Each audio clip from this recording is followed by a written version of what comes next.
sou Ricardo Vieira, gestor do VBI REITs FOF, o RVBI 11, e estou aqui para comentar os resultados de julho do fundo. No último mês, a gente teve uma alta de 0,6% do patrimônio líquido do nosso FOF, contra uma alta de 0,7% do IFIX, uma pequena perda aí de 0,1%. Porém, quando a gente olha no acumulado do ano, a gente segue sobreperformando o índice aí com uma certa folga de mais 2,9% contra 0,3% positivos do índice. Quando a gente compara aí desde o início do fundo, em fevereiro de 2020, o alfa, né, que é o que a gente chama da diferença da performance do fundo para o benchmark, né, para o IFIX, é de 13 pontos percentuais. No tocante aos dividendos, nós mantivemos o valor de 0,75 centavos, o mesmo valor que vem sendo observado no fundo de forma estável desde julho de 2021. Esse valor representa 10,5% de dividend yield em cima do valor patrimonial do fundo, ou 11,8% em cima do valor da cota de mercado.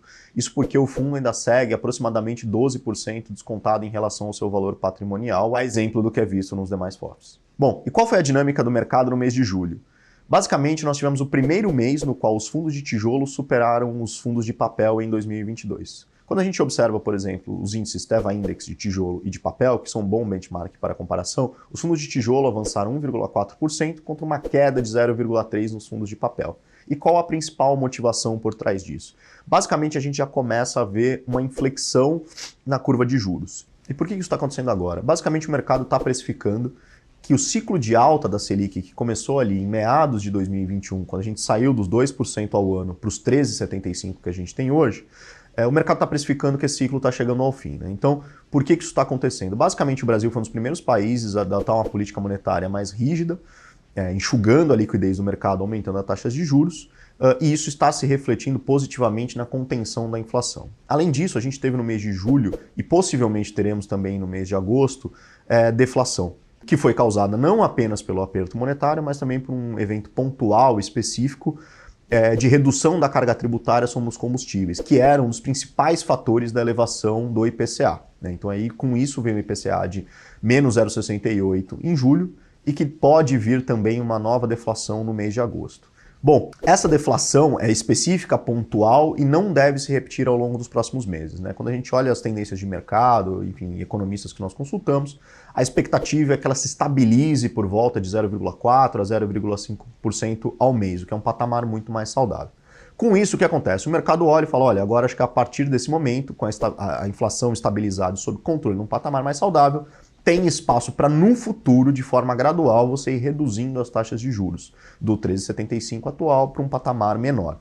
Com isso, o mercado começa a precificar os títulos de renda fixa mais longos, com um preço mais elevado, né? Então o valor, o rendimento deles começa a cair e começa a haver gradualmente uma migração novamente para renda variável, dentre elas o fundo imobiliário, né? Então, que é um dos principais produtos da renda variável. Com isso, tendem-se a se valorizar os FIs de tijolo, né? Então você tem aquela inflexão. Por que os FIs de tijolo e não de papel? Porque de papel tem muito sua remuneração influenciada ali pelo IPCA de curto prazo, IGPM, né? Inflação de curto prazo, e também pelo CDI, enquanto os de tijolo tem muito mais fatores de renda variável ali por trás. Então você começa a passar essa migração de investimentos para esse setor, os fundos começam a se valorizar de tijolo, e aí o que a gente chama, e vem chamando nos últimos relatórios já, de inflexão de mercado. Bom, isso é uma tendência de médio e longo prazo que a gente já tem observado e tende a posicionar nosso portfólio dessa forma, né, em bons ativos de tijolo que ficaram muito descontados ao longo do último ano e meio e que a gente acha que vão nos dar um bom upside para o futuro. Quando a gente olha para o curto prazo, tem um outro fator que é muito importante atenção, que é os efeitos da deflação no mês de julho e no mês de agosto, que podem produzir alguns ruídos sobre os fundos de papel, que tem uma posição considerável também em nossa carteira e na dos demais gestores. Que é o seguinte, a deflação tende a afetar os fundos de papel de diferentes formas. E quais são? Uma delas é fundos que distribuem resultado e não apenas o caixa, né? Quando eu digo resultado é correção monetária mais juros, eles tendem a ser mais afetados. Cada CRI ali dentro tem na definição da sua remuneração. Muitos deles têm uma trava que se chama variação positiva do IPCA, então ele limita a zero a correção monetária num determinado mês, mesmo com deflação, enquanto outros vocês também capturam uma eventual deflação, então é necessário olhar a carteira de cada um deles. Quando a gente olha na nossa carteira de CRI, que representa 14% do nosso portfólio, Apenas 2 papéis dos 5 papéis que nós temos em carteira são indexados ao IPCA, que é o CRI Tocantins e o CRI Embraed.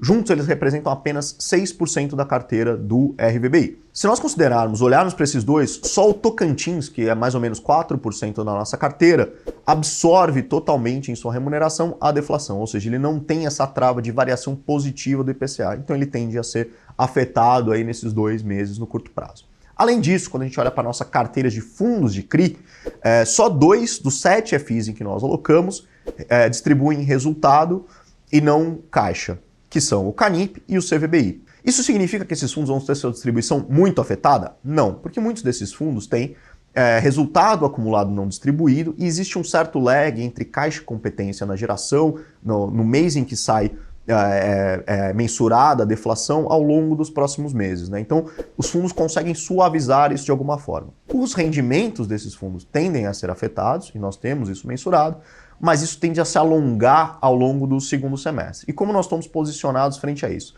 Nós temos aproximadamente, como é possível observar, 0,62 centavos por cota de resultado não distribuído.